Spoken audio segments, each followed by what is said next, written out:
When we decide to make a move, like throwing a ball or writing our name, the neurons here in the motor association area of the frontal lobes compile a program for the muscle contractions required to carry out the movement. The program is then transmitted to the precentral gyrus, which is called the primary motor area. Neurons here send signals to the brainstem and spinal cord on their way to the muscles that will carry out the movement. The primary motor area is mapped out into a motor homunculus.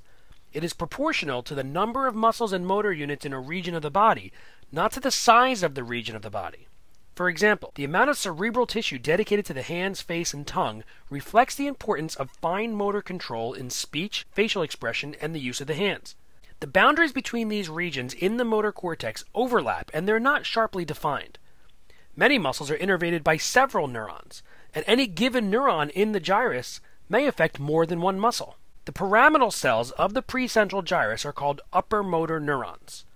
Their fibers project caudally, with about 19 million of them ending in the brainstem and another 1 million forming the corticospinal tracts. Most of these fibers decussate, or cross the midline, in the lower medulla oblongata at a spot called the pyramidal decussation, and then they form the lateral corticospinal tracts on each side of the spinal cord.